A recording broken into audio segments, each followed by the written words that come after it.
آپ اس ملک میں کسی کے نوکر نہیں، اور یہ ملک کسی کے باپ کی جاگیر نہیں۔ ہند کو ناز ہے جس پہ وہ نشانی تم ہو، تاج اور لال قلعہ کے یہاں بانی تم ہو۔ آج تم سے تمہاری حیثیت چھینی جا رہی ہے، آج تمہاری مساجد پہ حملے ہو رہے ہیں، تو ایسے عالم میں آپ کی ذمہ داری کیا ہے اور علماء ذویل احترام کی ذمہ داری کیا ہے؟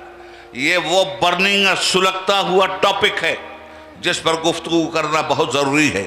ایک دور آیا تھا جب ملک تقسیم کے مرحلوں سے گزرا تھا، اس وقت بھی حضور حافظ ملت نے ایک عالم کا کردار ادا کیا تھا، ایک مجاہد کا کردار ادا کیا تھا، ایک دانشور کا کردار ادا کیا تھا، ایک مدبر سیاسی رہنما کا کردار ادا کیا تھا، اور ارشاد القرآن لکھ کر کے انہوں نے فرمایا تھا، حضرت مولانا ابوالکلام آزاد صاحب نے اگر کوئی تقریر کی ہے تو کانگریس کے پلیٹ فارم سے سیاسی عنصر بھی اس میں موجود تھا، مگر حافظ ملت نے جو ارشاد القرآن لکھا اور ہندوستان کے مسلمانوں سے کہا یہ ہجرت نہیں ہے، تم ہندوستان چھوڑ کر کے کیوں جاؤ گے، تم اپنے اسلاف کو چھوڑ کے کیوں جاؤ گے، تم مارنے کے ڈر سے کیوں جا رہے ہو، جو خدا تمہاری وہاں حفاظت کر سکتا ہے وہ خدا تمہارا یہاں بھی حفاظت کر سکتا ہے۔ حضرت عزیز ملت سربراہ اعلیٰ الجامعۃ الاشرفیہ مبارک پور ڈائز پہ تشریف فرما جملہ علماء ملت اسلامیہ،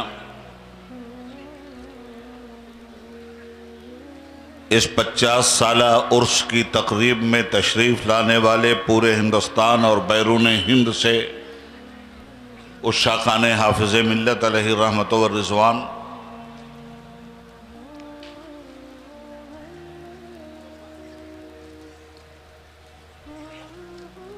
کل سے لے کر آج تک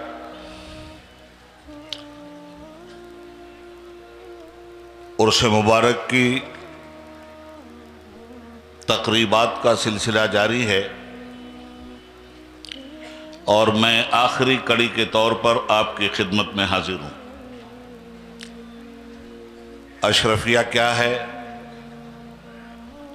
اب سب جانتے ہیں، حافظ ملت کون ہیں سب مانتے ہیں۔ میں یہ نہیں کہہ سکتا کہ حافظ ملت کو سب جانتے ہیں۔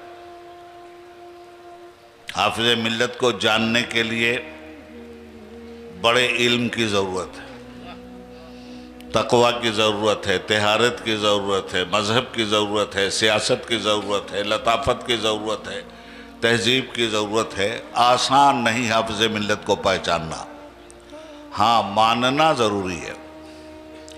مت سہل ہمیں جانو پھرتا ہے فلک برسوں، تب خاک کے پردے سے انسان نکلتا ہے۔ حضرت کی مبارک ذات کو ہر زاویے کے ساتھ ہمارے علماء کرام نے آپ کے سامنے پیش کیا ہے۔ میں حضرت کی زندگی کا جو ماحصل ہے وہ آپ کے سامنے رکھ کر اپنی بات کرنا چاہتا ہوں۔ یہ جو جامعہ کے احاطے میں آپ تشریف فرما ہیں، اس کا کنسپٹ حضور حافظ ملت کے اس نظریے کا حامل ہے جس نظریے کو وہ زمین پر عملی طور پر برپا کرنا چاہتے تھے۔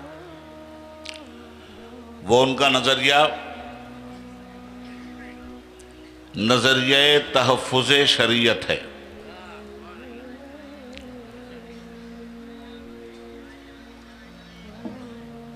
حفظ کا کورس ہو یا تجوید کا کورس ہو، درس عالیہ کا کورس ہو یا درس نظامیہ کا کورس ہو، اشرفیہ کے احاطے میں تعلیم کا مقصد صرف تحفظ شریعت ہے، اور تحفظ شریعت کے لیے زاہد کی بھی ضرورت ہے، عالم کی بھی ضرورت ہے،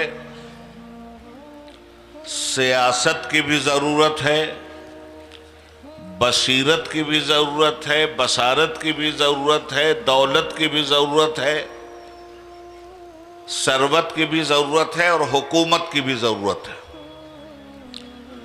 اسلامی شریعت کا نام ہے حکمرانی، اور حافظ ملت اسلام کے ماننے والوں پر اسلام کی حکمرانی کا یہ محل تعمیر کر کے گئے، اور انہوں نے ایسی نشان منزل دنیا کے سامنے رکھی کہ ان کے بعد بھی ان کے اس نظریاتی مفہوم کو سمجھنا ضروری ہے۔ اصلاح عمل، اصلاح معاشرہ، اصلاح عقائد، اصلاح اخلاق، تربیت، تنظیم، تحریک اور اس کی تعبیر، یہ حضور حافظ ملت کے مشن کا خلاصہ ہے۔ ہم جب یہ کہتے ہیں کہ اشرفیہ کے دامن میں ہر طرح کا علم حضرت کا کنسپٹ تھا، حضرت کا نظریہ تھا، تو ہر علم ایک طاقت ہے، ایک ہتھیار ہے، ایک اوزار ہے، ایک پاور ہے۔ اس پاور کا استعمال کس کے لیے؟ اس پاور کا استعمال ہونا ہے تحفظ شریعت کے لیے۔ اب تحفظ شریعت میں اعمال کا بھی تحفظ، عقیدے کا بھی تحفظ، اخلاق کا بھی تحفظ، انکسار کا بھی تحفظ، اعتماد کا بھی تحفظ، اوقاف کا بھی تحفظ، قبرستان کا بھی تحفظ، مسلم پرسنل لا کا ٹوٹل تحفظ۔ یہ ہے تحفظ شریعت کا وہ کنسپٹ جو حافظ ملت نے دیا۔ الحاد و بے دینی کے مقابلے میں اشرفیہ کی فوج کو سامنے آنا ہوگا، حکومت کے باطل نظریات سے ٹکرانے کے لیے اشرفیہ کی فوج کو سامنے آنا ہوگا۔ داخلی اعتبار سے بھی اور خارجی اعتبار سے بھی تحفظ شریعت کا نظریہ نہایت ہی ضروری ہے، اور ہر دور میں داخلی اعتبار سے بھی تحفظ شریعت کے کارنامے علماء نے انجام دیے ہیں، اور داخلی تحفظ شریعت کے کارنامے بھی علماء نے انجام دیے ہیں۔ خارجی اعتبار سے اسلامی شریعت کی شبیہ کو مٹانے کے لیے فتنے کیسے برپا ہوتے ہیں؟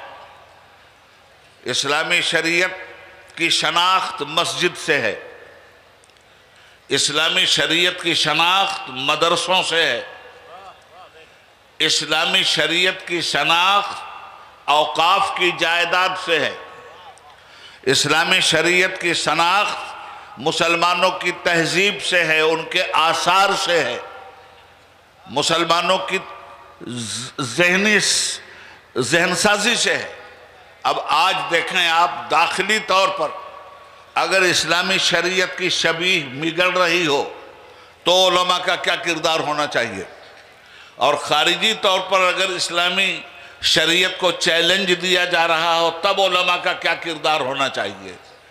آج خارجی طور پہ بھی اسلام خطروں کی زد میں ہے، داخلی طور پہ بھی شریعت کا چہرہ بری طرح سے مسخ کیا جا رہا ہے۔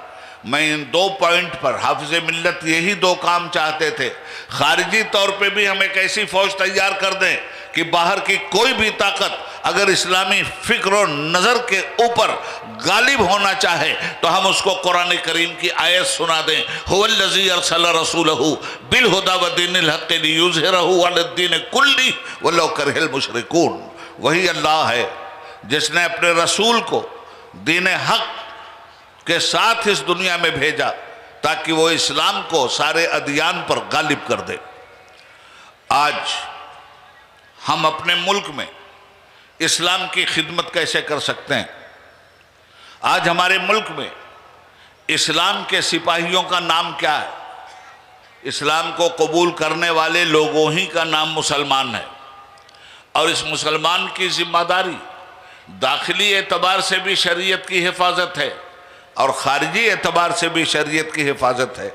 داخلی اعتبار سے جہاں جہاں شریعت مجروح ہو رہی ہے مسلمانوں کے ہاتھوں سے، وہاں مسلمانوں کے لیے اصلاح معاشرہ ناگزیر ہے، اور خارجی اعتبار سے حکومت اگر بے ایمانی کر رہی ہے، حکومت اگر مسلمانوں کی شبیہ بگاڑ رہی ہے، حکومت اگر شریعت کے تحفظ کے معاملے میں آڑے آ رہی ہے، حکومت اگر مسلم پرسنل لا میں انٹرفیئر کر رہی ہے، تو پھر یہ علماء کی ذمہ داری ہے کہ علماء صحیح طریقے سے خارجی اعتبار سے بھی میدان عمل پکڑیں اور ظاہری اعتبار داخلی اعتبار سے بھی میدان عمل پکڑیں۔ یہ علماء کی ذمہ داری ہے۔ تو آج حالات کیا ہیں ہمارے؟ مسجدیں محفوظ ہیں، خانقاہیں محفوظ ہیں، مزارات محفوظ ہیں، اوقاف کی جائیدادیں محفوظ ہیں، خود مسلمان محفوظ ہیں، مدارس محفوظ ہیں۔ آج کوئی چیز بدنصیبی سے محفوظ نہیں۔ اتنی بات تو سب جانتے ہیں۔ آپ اس ملک کے مالک ہیں، آپ اس ملک میں کسی کے نوکر نہیں، اور یہ ملک کسی کے باپ کی جاگیر نہیں۔ ہند کو ناز ہے جس پہ وہ نشانی تم ہو، تاج اور لال قلعہ کے یہاں بانی تم ہو۔ آج تم سے تمہاری حیثیت چھینی جا رہی ہے، آج تمہاری مساجد پہ حملے ہو رہے ہیں۔ تو ایسے عالم میں آپ کی ذمہ داری کیا ہے، اور علماء ذویل احترام کی ذمہ داری کیا ہے؟ یہ وہ برننگ سلگتا ہوا ٹاپک ہے جس پر گفتگو کرنا بہت ضروری ہے۔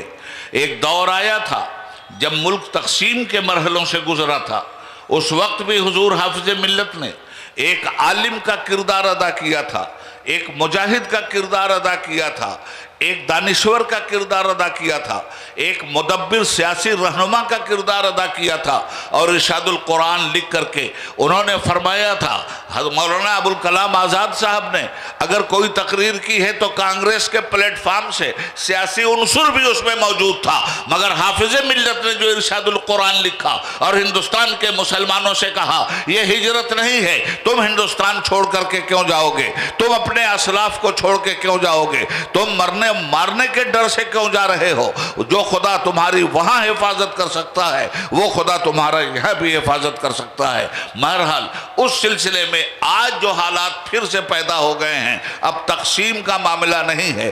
کل ملک کو تقسیم کیا گیا تھا، آج دلوں کو تقسیم کیا جا رہا ہے۔ آج آپ کے اندر نفرت کے بارود پیدا کر دیے گئے ہیں۔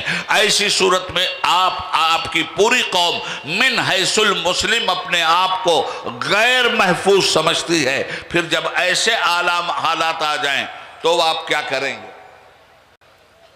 ان حالات میں آپ کیسے جیئیں گے؟ ان حالات میں آپ کو اپنی ڈگر کیسے دکھائی دے گی؟ تو ان حالات میں آپ کو راستہ نہیں مل رہا ہے، قرآن آپ کو راستہ دے رہا۔ وَلَنَبْلُوَنَّكُمْ بِشَيْءٍ مِّنَ الْخَوْفِ وَالْجُوعِ، پہلے مسلمان ہونے کا مطلب سمجھیے، ہم تمہیں ضرور آزمائیں گے۔